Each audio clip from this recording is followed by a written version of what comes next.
With the help of Hashem, we are learning Masechtas Rosh Hashana, Daf Gimel. We left off already 13 lines from the top of the Amid, quickly recapping the Mishnah, and the Masechta began with Arba Rosh Hashanah Heim, and the first one of the four is that Be'echad B'Nisan, meaning in the first day of Nisan. That's the Rosh Hashana, and the first din the Mishnah mentioned is L'Malachim for kings. The Gemara explained that no matter what date on the calendar did a king assume his position, his reign, when it comes to the first day of Nisan, when we wrote documents and we would write the year based on this and this year to the reign of that king, the change of the year would be uniformly on the first day of Nisan. How do we know that? So we began with Rabbi Yochanan. Rabbi Yochanan quotes a pasuk from Allah. That pasuk is speaking about the reign of Shlomo HaMelech, speaking about that in the fourth year of the reign of Shlomo HaMelech, he began to build the first Beis HaMikdash. That same pasuk also records that that was in the 480th year since we left Mitzrayim, and there's no need for that pasuk to write both of those reference points. One would have sufficed, and we learned from there that we're makish.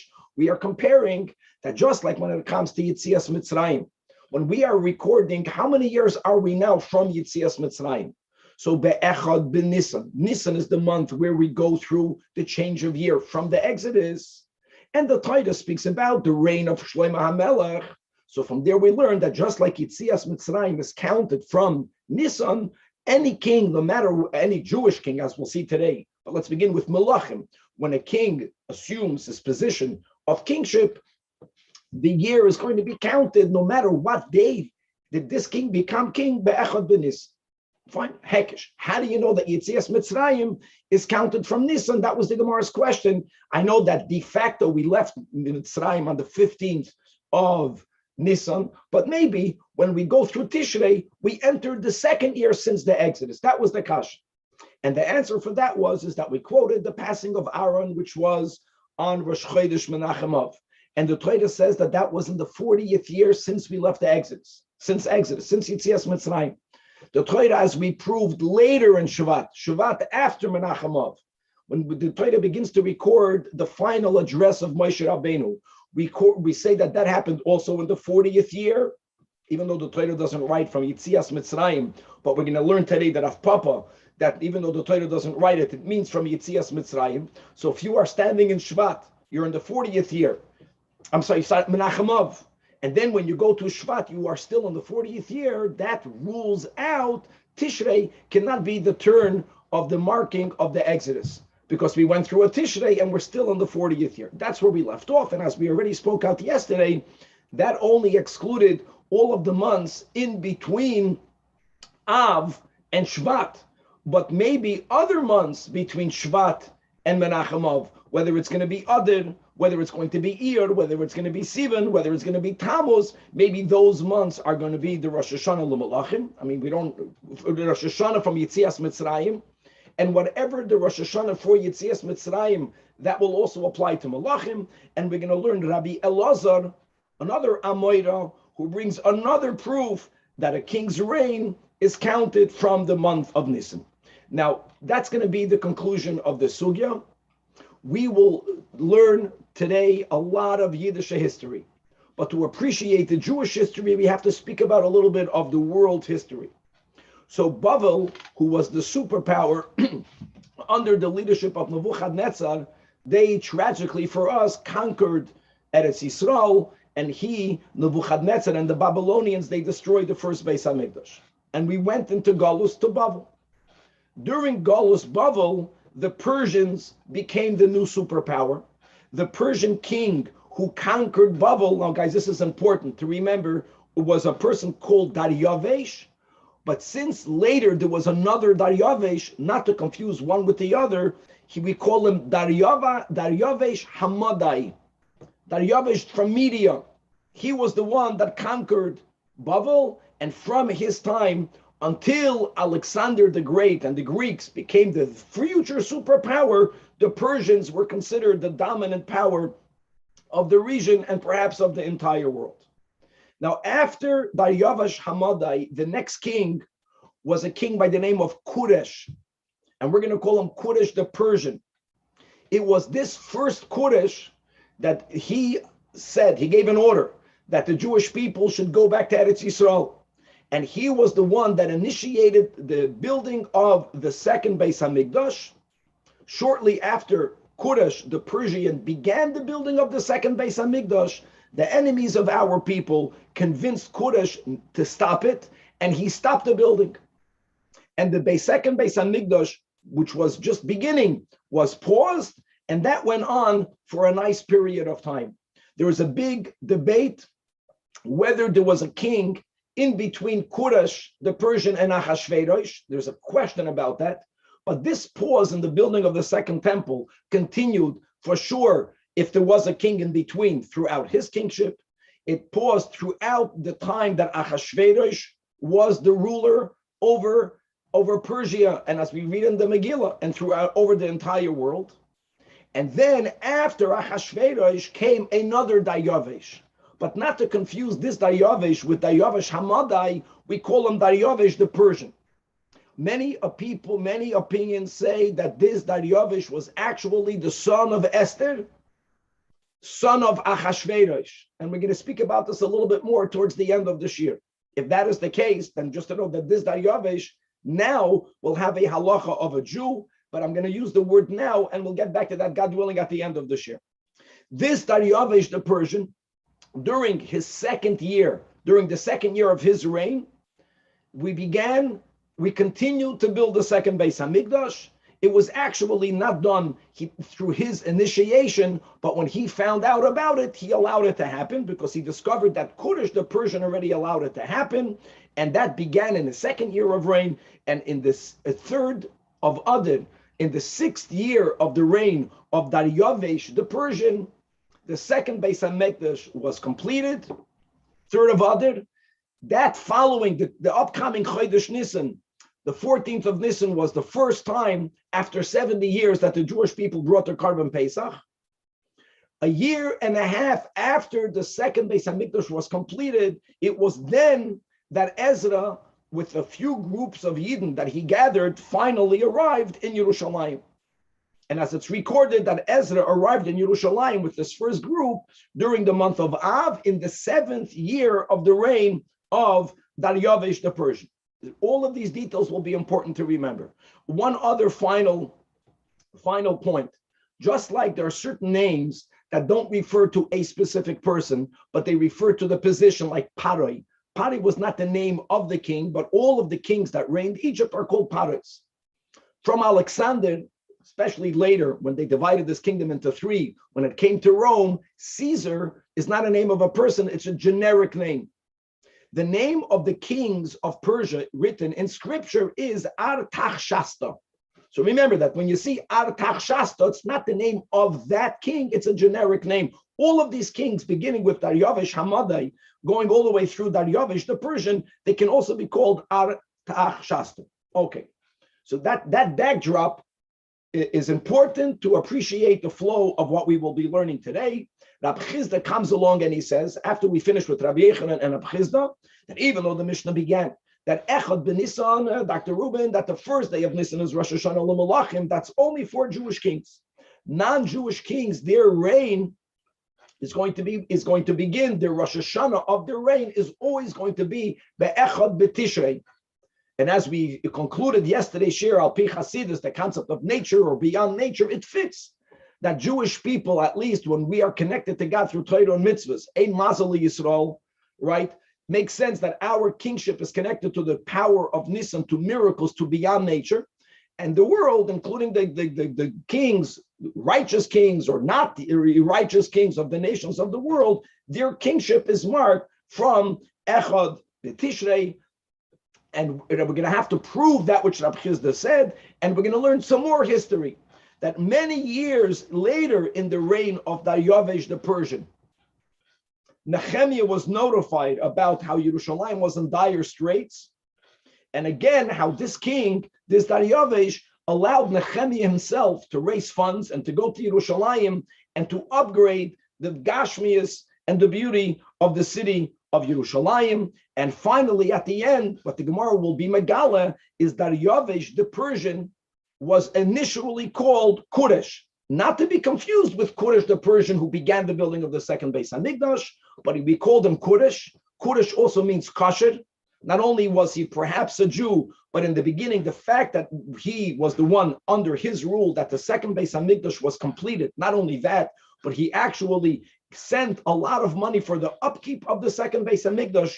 The Yidden called him Kuresh, but after a certain point, as we will see, he soured, shehechmitz, he became, he lowered his moral standards, and then we went back to calling him Dari Yavesh, right? Yavesh the Persian, independent whether he was a halachic Jew or not. Okay, this is the history that we have to have clear to appreciate today. It's a very easy daf, it's more history, but let's again begin on 13 lines from the top of the Amid. Again, we just proved that from when do we count Exodus? It must be from Nisan, can be from Tishrei, because in between Av and Shvat, you go through a Tishrei, and we still remained in the 40th year. So again, the Gemara asks, the beginning of the line, Ve'ema, okay, maybe Rosh Hashana is Iyar, like we mentioned.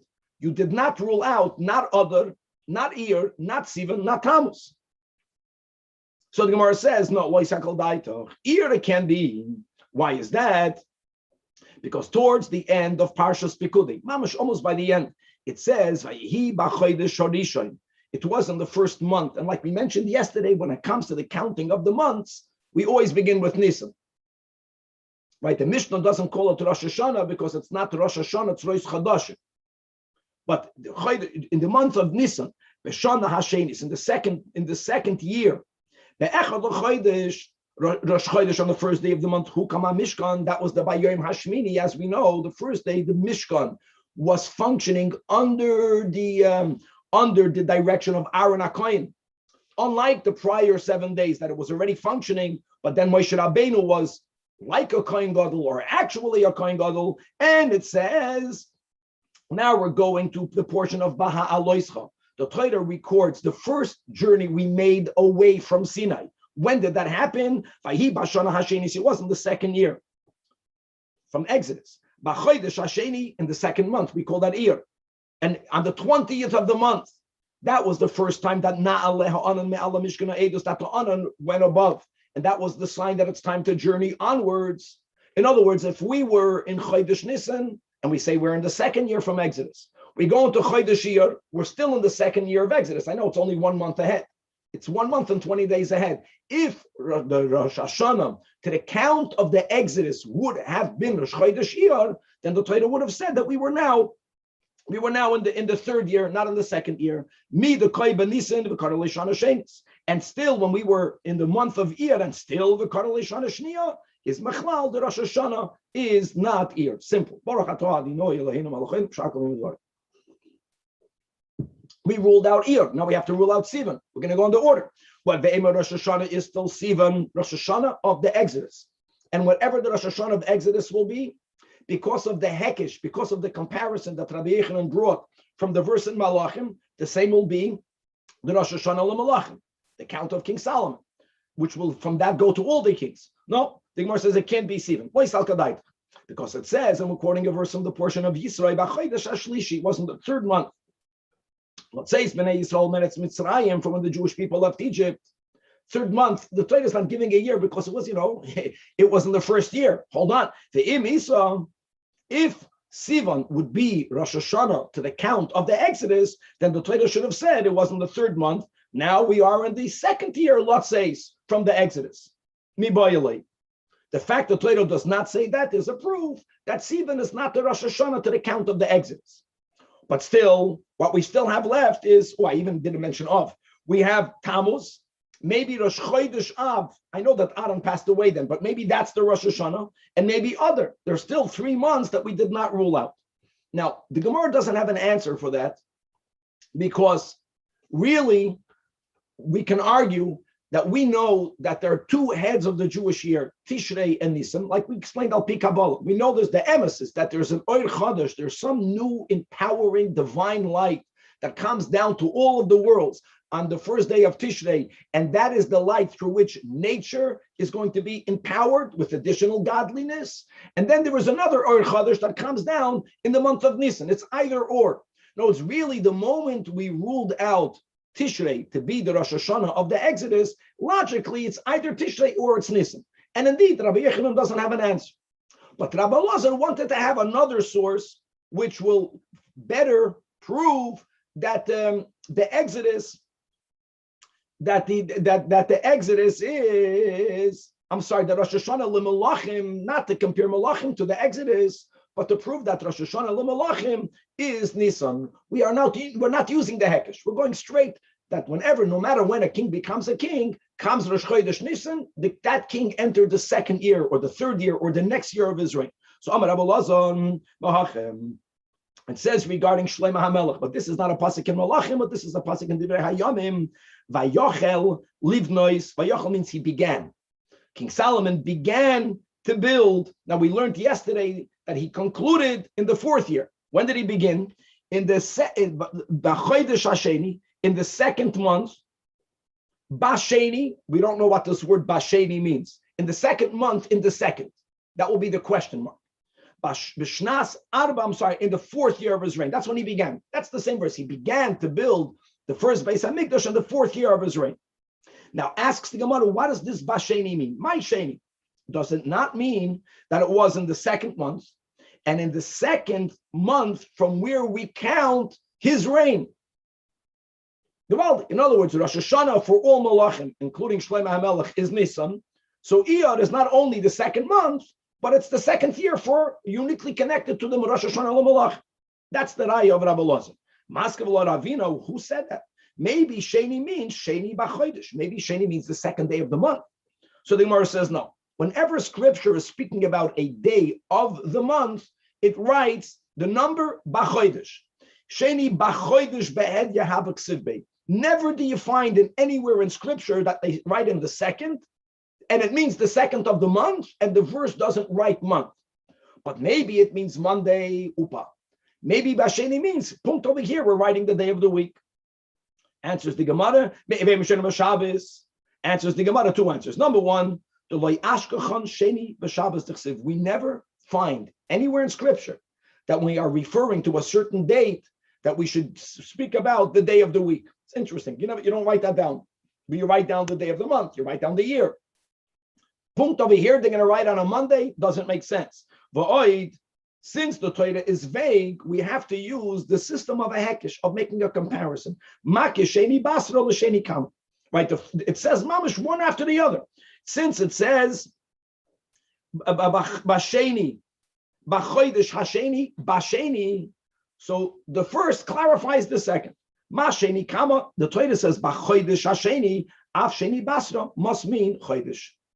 Okay, so we are circumventing. We don't need the hekesh to the Exodus. From this pasuk, the Torah is being megala. The Torah is revealing that Shlomo HaMelech didn't only begin building the Beis HaMikdash in the fourth year of his reign, in the second month for everyone, but also in the unique second month for the Rosh Hashana of Malach. And now what's going to be amazing is that we're going to have a braisa that's very brief. This braisa is going to go through all of the verses that Rabbi Yechanan brought, Tanya Kavasa de Rabbi Yechanan. But really, as we're going to learn the second to last Tosfos in a moment, this braisa is also going to bring the verse that Rabbi Elazar brought. And what the Gemara means to say is that you need to have both of them. And let's read it inside first. Look, it's mamish. We're going to make a review now. How do you know that the reign of kings, no matter what day did that king become king? Whenever you go through the month of Nisan, that king entered his second year, his third year, his next year, because it says, and he begins with the pasuk that Rabbi Yechanan brought. It says in Malachim, in the 480th year from when we left the Exodus. It says in the fourth year of the reign of King Solomon. And the Braisa itself knows that now you have to bring proofs that Yetzias Mitzrayim is always counted to Nisan and not to Tishrei. How does he know it? The mamash what we had yesterday, because it says Vayal Aaron HaKohen, the Aaron HaKohen went al Pi Hashem when the month of Av in the fifth month. Fifth month is the 40th year. Then it says later that in Shvat later it was in the 40th year in the 11th month, which is Shvat. So if Shvat, you're in the 40th. When you were in Av, you were in the 40th. Cannot be any of the months in between. Again, the Baraisa is not even asking the question. Maybe the gathering, the assembly, the address of Moshe Rabbeinu began in Shvat before Av. That can be, because the address was after Sichon died, the first wide line. And we know, Vayishma HaKnani, that the Knani heard about the passing of Aaron. In other words, he was alive when Aaron passed away. So therefore, again, Shvat has to be after Av. And how do you know Vayishma HaKnani is that Aaron passed away? Again, like we learned on top of the Amid, where it says Vayiru Kol Ha'edam, when everyone saw that Aaron passed away. And the homiletical, the drush is Vayeiro'u, that they became noticeable because the Anani Yaakov left. So in other words, he only attacked the Jewish people dafka after Aaron passed away. And so that proved that Shvat is after Av. Now the question is, maybe Rosh Hashana is any of the months in between Adar, beginning with Adar all the way to Av. So the Braisa began to rule it out, as we began to learning today. Can't be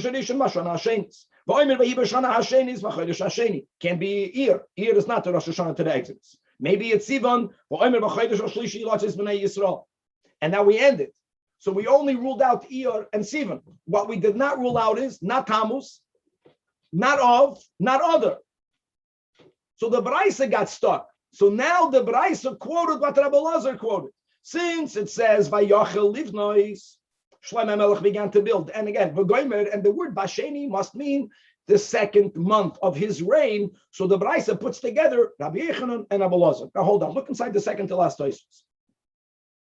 So Tosfos clarifies that when the Gemara introduces this Braisa, and we say, this is a backup, this is a proof to Rabbi Yechanan, you can ask, it's just as much as a proof to Rabbi Lazar. Lav la'afuki de Rabbi Lazar. It's not that this is a proof to Rabbi Yechanan and not like Rabbi Lazar. The Hamaisa nami de Rabbi Lazar b'hach Braisa. Eloma, what the Gemara wants to point out is that only having the verse of Rabbi Lazar is not enough. We are accepting that the word Sheni means the second month of Rosh Hashana l'Malachim. But you know what? What month did Shlomo HaMelech himself assume the throne? Shlomo HaMelech assumed the throne in the month of Nisan. So if you only would have had this pasuk of Divrei Hayamim, yes, we are interpreting the verse correctly, but one would have said, of course, for King Solomon, when did the year change? When you hit Nisan. But maybe that was personal to Shlomo HaMelech because he became a king on the month of Nisan. Maybe other kings that will become, that they assume their office at other months of the year. Maybe it's a personal Rosh Hashana, like our birthdays. That's why the pasuk of Rabbi Lazar is not enough. So you really have to come to Rabbi Yechanan. It's Gavaldik. And you see that all of the verses of Rabbi Yechanan end with a question mark. How do you know that it's not Tammuz? And how do you know that it's not Av? And how do you know that it's not Adar? So that together with Rabbi Lazar brings a pour. That is how we have a rayim. So it's really, we are combining both Rabbi Yechanan and Rabbi Lazar. Okay, end of the proof. And now that we established and we gave the source that Be'echad b'Nisan, on the first day of Nisan, you have the New Year's to the recording of the reign of a king, Amar Rab Chizda, right? We have 5 lines, 6 lines before the bottom of the Amid, 5 lines before the bottom of the Amid. Lo yishanu alol malchei Yisrael. This is only for Jewish kings. Be'echad b'Nisan is their Rosh Hashana. Aval malchei Yom Yisrael. But when it comes to non-Jewish kings, they also have a Rosh Hashana.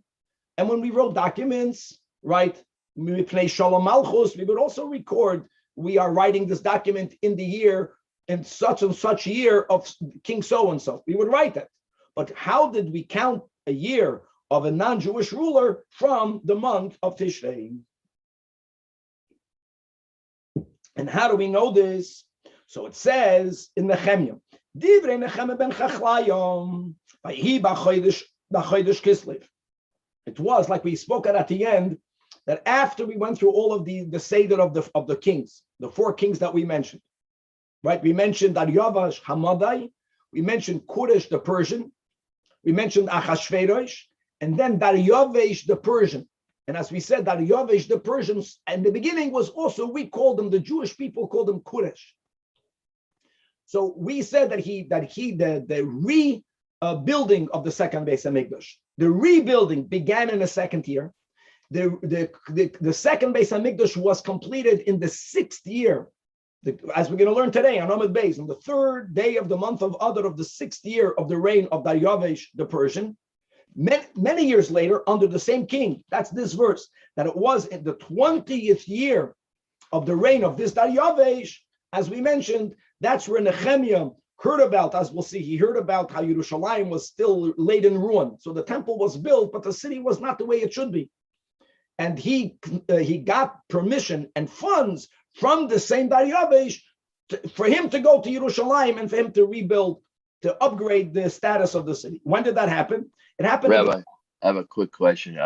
Is it a requirement in the Torah for a Jewish state to have a king in the first place? It's a mitzvah for the Jewish people to appoint a king. At that time, Baruch, we were not a real independent nation.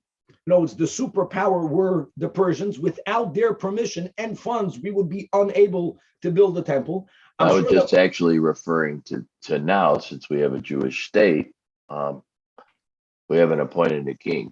Yet, Baruch, we are about to do it. And if you're a candidate, put your hand in the box. You never know if you come from the tribe of Yehuda. Now, the Ksiv, and it says, they'll third the last line. Okay. So this happened in Kislev of the 20th year.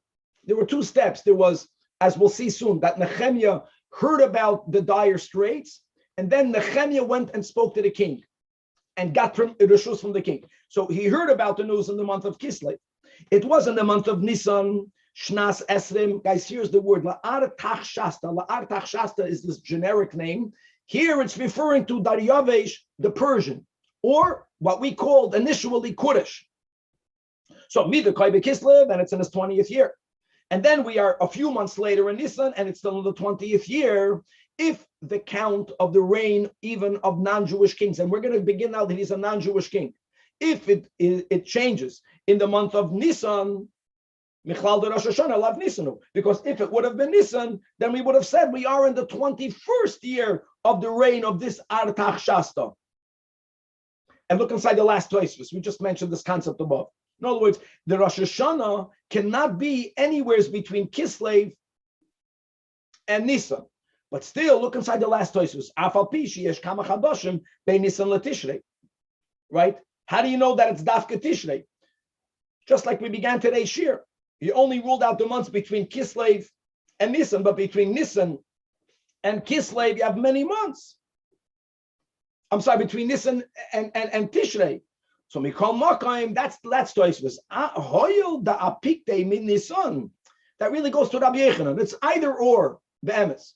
Since we proved from over here that the count of the reign of non-Jewish kings is not going to be Nisan, then the next logical Rosh Hashana is going to be Oikmeya Tishrei. Okay, let's go back on the Gemara. Now, it says the Gemara, hold on, not so quick. Bishloima Heich, which is the second verse. The second verse writes clearly, it mefanish that it's in the 20th year of the rule de la Artach Shasta, of the king. Clear. But in the first pasuk, that Divrei Nechemia ben Chechlaya was in the month of Kislev in the 20th year. It doesn't say to what. Mimai de la Artach Shasta. How do you know that that's also counting from the reign of that king, which, as we know, like we mentioned, Daryavesh the Persian, Dilma Daf Gimel Amud Beis Liminyan Achnino. Maybe there was some other historical event. We don't know what it is. The Gemara is not even suggesting what it is. How do you know it's from the same reign? So that's the Rav Papa that we quoted yesterday. That's the rule in Scripture. When the Torah uses the same words, 20th year. Yesterday we learned about the 40th year. In the 40th year, in one verse it said the 40th year from the Exodus. In the other verse it said nothing. We have to make Exedus Shav. Rav Papa from here. Shnas Eslim, L'Exedus Shav. Just like Hassan. Hassan means in the second verse, the Torah writes explicitly that Dila Artach Shasta, it's the 20th year of the reign of the king. Afach, it's also Dila Artach Shasta. Okay. And now again, we're going to have the same question we had today on Amud Aleph. So if verse number 2 happened after verse number 1 is in the month of Kislev, 20th year. Second pasuk was 20th year in the month of Nisan. Then you're right. Then it can't be Rosh Chodesh Nisan. But maybe the Seder was reversed. Umimai the Maisa Kislev Kadem asks the Gemara, maybe the pasuk that's recording that which happened in Nisan, which was how Nehemiah spoke to the king, maybe that happened first. Maybe Rosh Hashana is Echad ben Nisan. The Echad ben Nisan, you entered the 20th year. And many months later in Kislev, you're still in the 20th year because you didn't go over another Nisan. So the Gemara says that by reading scripture, I wouldn't know. But we have a tradition, we know what, you have to push it, you have to look inside the Psukim Tanach. That which is recorded in Pasuk number 1 is the notification that Nehemiah had. And Lo Yisal Kadaitach, because the Tanya, we know that the Varim Sha'amar Chanani, verse number 1 is indeed speaking about that which Chanani told Nehemiah, and he told it to him in the month of Kislev. That's how we know that verse number 1 happened first, and it took Nehemiah from Kislev until Nisan to get the right opportunity to speak to the king. It's like it took a little bit of time, but he succeeded. Sometimes you have to really, put your thoughts together. You have to have a strategy because you're talking to a king. It could have gone south also. Okay. So that in other words, if you would not have this oral tradition, you could have made such an argument. We know that's not the case. And that's it. And that's the end of the raya. In other words, again, there's no raya that it's not in other months, but like Tosfos says, it's either Nisan or Tishrei. Chodesh Nisan is not the Rosh Hashana l'malcha yom ha'olam. How do I know that? From Shnas Esrim. And now the Bryce is going to go through details about what Nehemiah heard and how he presented it to the king with God's success, with God's bracha.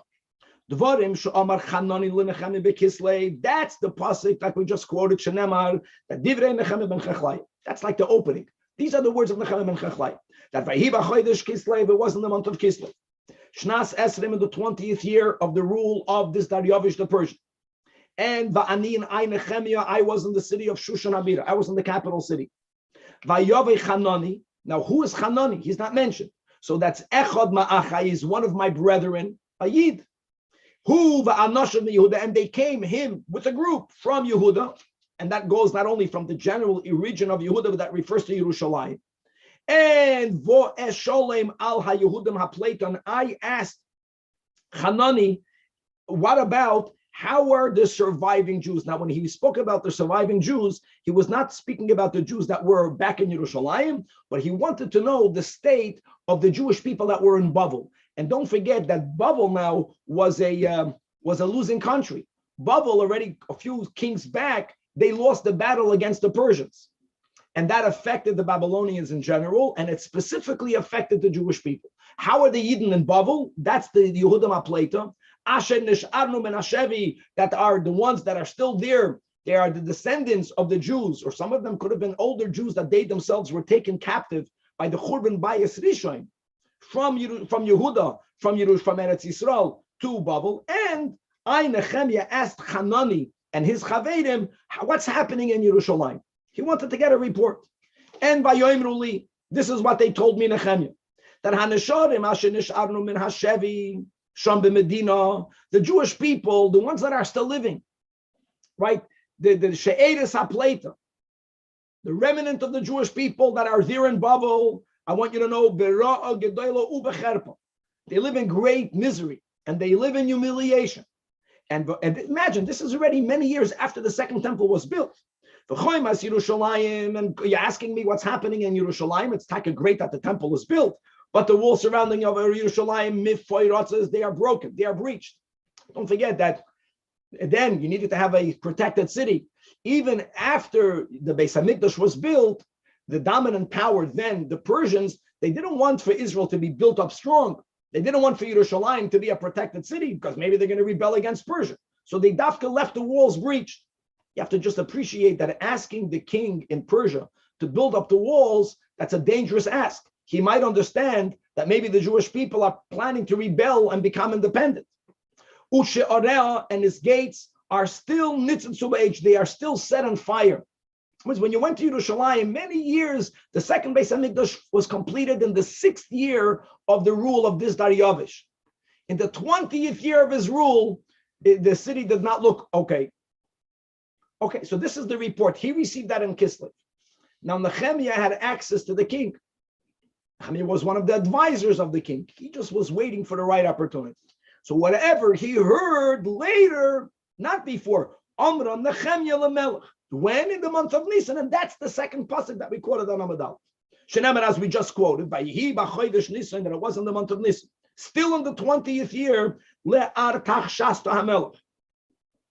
That's the raya that Chodesh Nisan is not Rosh Hashana, L'malchi Umas Ha'olam. So there was a setting. First of all, you want to make sure that it's a joyous setting. The king has to be in a good mood. And Yayin Lefanav. Actually, the truth is that Nehemiah wasn't only an advisor, but Nehemiah was also from the people that whenever wine was served to the king, perhaps other foods, the king was always afraid that they're trying to poison him.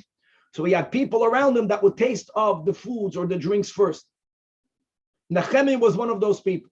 Now, after Nehemiah heard about the terrible state of Yerushalayim, Nehemiah chose not to drink any wine. So now the yayin was lefanav. And vo'esas hayayin, and then as was my position, that was the first time since Kislev until Nisan, he was there, he served the king the wine.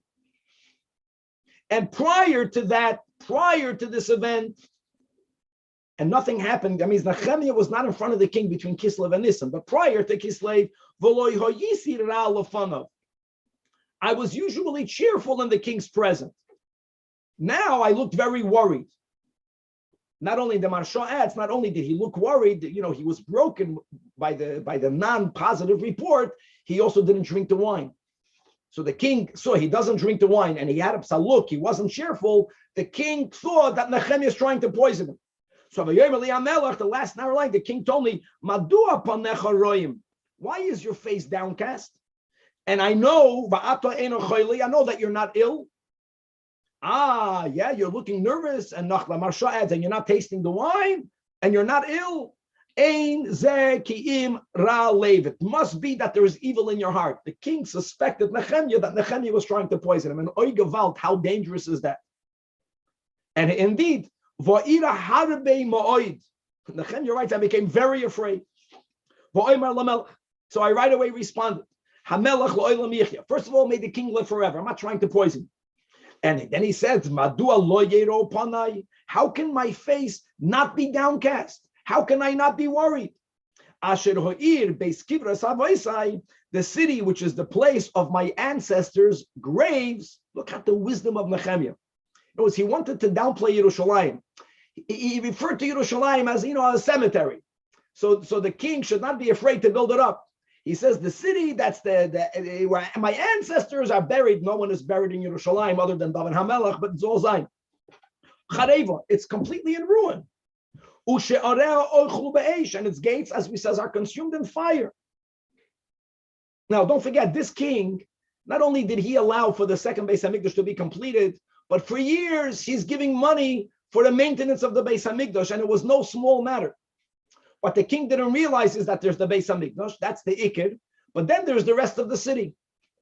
He thought that he's being good for the Jewish people. Now he's hearing for the first time that Yerushalayim is terrible, is a disaster.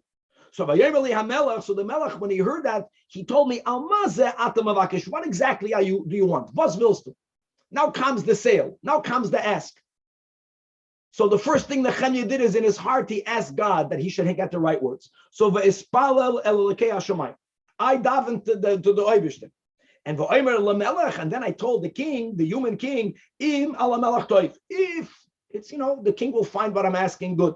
And if I will find goodness in your eyes, what I'm asking is, Asher tishlocheni el Yehuda. Please send me to Yehuda. Where? Again, it doesn't say Yerushalayim. El ir kivras avoisai. Place to the place where my ancestors are buried. And let me rebuild it. And rebuild it with your funds. Don't forget, they were the dominant power. Build it with federal money. So the king responded to me, Nehemiah, and this detail, guys, we're going to continue Sunday morning. This very important historical Gemara is Vahashegol. Now, just to know, the word shegol normally means a consort, a consort. Oh, consort. I want to make a correction. Yesterday it was not fowl, it was fowl. Fowl, because fowl is a bird. Foal is an animal. Shegel is as a concubine. Shegel normally means not the real queen. But as we'll see, this shegel can refer to a dog, to a female dog, that this Daryavish sat at, there was the king, and then there's this little throne by his side, normally the queen. At that time, Daryavish decided to marry his female dog, and she was the queen. We'll learn more about that, Hamir Hashem and Daf Dalet. So the king told me, while the shegel was sitting at Sloi, he wanted to know more information. You want to go to Yerushalayim? When will you depart? What's your plan? And I want you to back here. When will you return? And I made a plan, and the bottom line is, Vayitav lifnei hamelech, the king found favor to my ask, and I was matzliach. And Vayishlacheni ve'eton leizman, the king sent me. I made a commitment to come back, and he didn't just go there. He went there with the checkbook of Uncle Sam or of Uncle Daryavesh, or however they called it then. And all of this brais is just to prove that the pasuk of Nisan happened after the pasuk of Kislev. You can ask Pshita. Of course, he told the king what he heard from Hanani. It's not so Pshita. Don't forget that these are Nevi'im, and sometimes they knew information from God directly. He could have told the king something even before he heard it from Hanani. That's why we need to have a oral tradition of the Seder of the Psukim. Okay, and so that's Rab Chizda Halt. The Mishnah says, "Ve'echad b'nisan Rosh Hashana l'malachim." Whoop, that's only Malchei Yisrael, not Malchei Yumas Ha'olam. Now we're going to have a Bamba Kasha. Mosav Rabbi Yosef. No, can't be. Why not? It says, "B'yoim esrim va'arba lachodesh bashishim." Right. This is back. We're going back to the beginning of the rule of Daryavish the Persian, and as we mentioned, it was in his second year of his reign that they began to build the second base and make sure they continued where the first left off. When did it happen? It happened on the 24th day of the 6th month. The 6th month is Elul. Bishna Shtayim, to the second year of Daryavish the Persian. And it says that Bashvi, on the 7th month is Tishrei, Be'esrim ve'echad lachodesh, on the 21st of the day, another step happened. Now, if you're standing in the month of Elul and you are in the second year, you're standing in the month of Tishrei and you are still in the second year. If Rosh Hashana from Malchei Yumas Ha'olam is Tishrei, then the 7th month should be now the 3rd year. Ve'emisa Bashvi should have been Bishnas Gimel Nibayalei. You see that you were before Tishrei Elul, you went into Tishrei, and you are still in the 2nd year. Now, this was not in the 20th year of his reign, this is in the beginning. So, Amar Rabba Bohu, that's the answer. Kuresh is the same one. Kuresh is Daryavish, the Persian, who was now called Kuresh. And don't forget, it was the real Kuresh that began the building of the second temple. So we give him credit. Kuresh melech kasher hayom, and therefore lefikach manoloi kamalchei Yisrael. Not only was he a melech kasher, but at that time the Yidden chose to consider him Jewish and to count like we count for Jewish kings. Now, like we mentioned in the introduction, that this Daryavish, the Persian, according to most, was the son of Esther. And really, the bigger question is, what do you mean he was Melech Kasher, Kim Malchei Yisrael? Why didn't he have the status of a Melech Yisrael? I understand that he wasn't an Eretz Yisrael, but here's something very important. The development of the oral Torah and this whole concept that once the Sanhedrin gave a ruling, the next generation is bound by the rulings of the prior generation unless they reconvene and they have to have another sitting of the Sanhedrin and another vote. That was something that only happened during the times of the second Beis Hamikdash. Prior to that, I want you to know that the oral Torah, and as we will learn in Yavamis and in other places, today the halacha is if the mother is Jewish, even if the father is, God forbid, not Jewish, the child is a halachic Jew. That is a machloikas. We're going to learn this in Yavamis. We're going to learn a shita, maybe the child is considered the Jewish mamzer. we're going to learn an opinion that says that if both parents are not Jewish, the child is not Jewish. Child has to convert. We have all these opinions, not la halacha. Then we didn't have a firm halacha. And there was a question about that. So just to know, when we're going to learn in our Gemara, it sounds that we don't really consider him Jewish. Take, both of his parents were not Jewish. Elamah, since he behaved amazing, not only did he have a high moral behavior, but on top of that, he was the one that under his kingship, the Beis Hamikdash was, we continued and we completed it. So we considered him, we counted for him to give him kavod as Kamalcha Yisrael. Tanach, we called him Kudesh up until a certain point. Rabbi, yes. a quick question. When it says the 7th month, does it mean we have to assume that it's talking about Tishrei? Is it possible for sure. The 7th month For sure could be, meaning if the non-Jewish kings counted from Tishrei, why wouldn't they say that Tishrei is the first month? Everywhere in scripture, whenever we give a number to the months, it's always going to go back to the way it's written in the Torah that month number 1 is Nisan. Always. Okay. So Maskiv Rabbi Yosef, I have 2 questions on you. Number 1, if that's the case, that this Daryavesh the Persian, who we are now calling Kudesh, that will make him the second Kudesh, if we count for him from Nisan, I will have a contradiction. The Imkain Kosher Kroyadodi, what will be the contradiction? So here we go. Now we're jumping from the 2nd year of his reign to the 6th year of his reign. Like we mentioned in the introduction, took that many years to finally complete the building of the second Beis Hamikdash. It says Vishetzi. Vishetzi means completed. Vishetzi by Sodona. This house, which is the second temple, was completed when Ad Yom Tolas Aliyah Chadar. This is real Aramaic. On the 3rd day, right? The 3rd day of the month of Adar. From what year? Di Hi Shnas Shit Lemalchus Daryavesh Malka. On the 6th year. So guys, Adar, the 6th year. So say it by heart. Ezra went 18 months later. Not he went. He arrived 18 months later in the month of Elul with the group in Yerushalayim. Now, if Nisan is Rosh Hashana l'Malachim, then during those 18 months, you had 2 Nisans, right? Because we finished it in Adar. 18 months later means 1 month later you have a Nisan. Then another Nisan, right? 18 months later. So it says that Vayavoy, it says, around a year later, that's when Ezra departed from Babel. That's when he departed from Babel. But when did he arrive?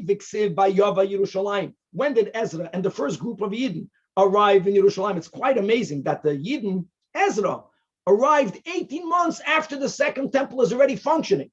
In the 5th month, that's Av. And what year is it from the reign of Daryavesh? Shnas Hashvis Lamelech. That's a kasha.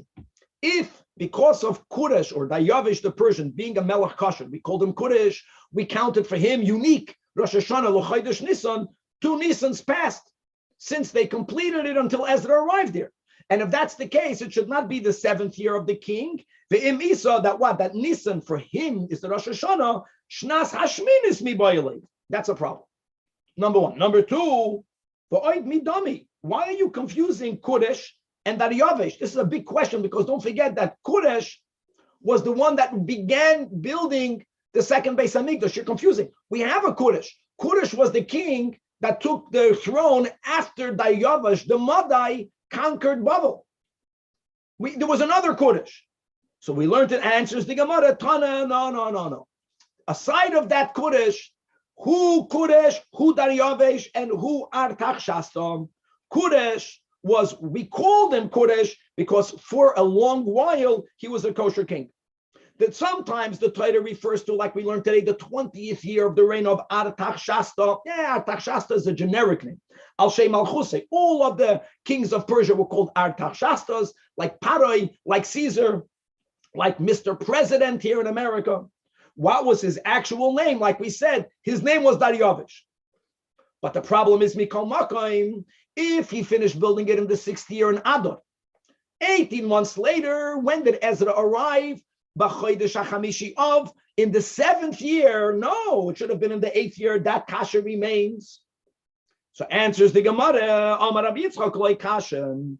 In the second year of his reign, earlier on in his reign, since koydam shehachmetz, before he soured, which means, when wine turns into vinegar, the souring of the wine indicates that there was a deterioration. There was a lowering of quality. Before he lowered his quality, taka, even though we never then considered him a bona fide Jew, but since he was behaving very high, on a high standard of morality, together with the fact that he was the one who allowed for the second Beis Hamikdash's building to be completed with his funds, and then, as we will see, he actually paid for its maintenance for many years, we called him Kodesh.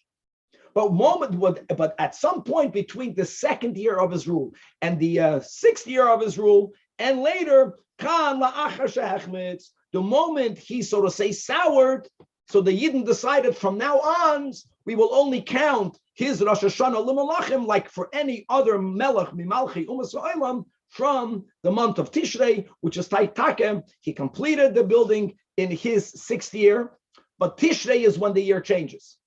So it took 7 months until you went into the seventh year.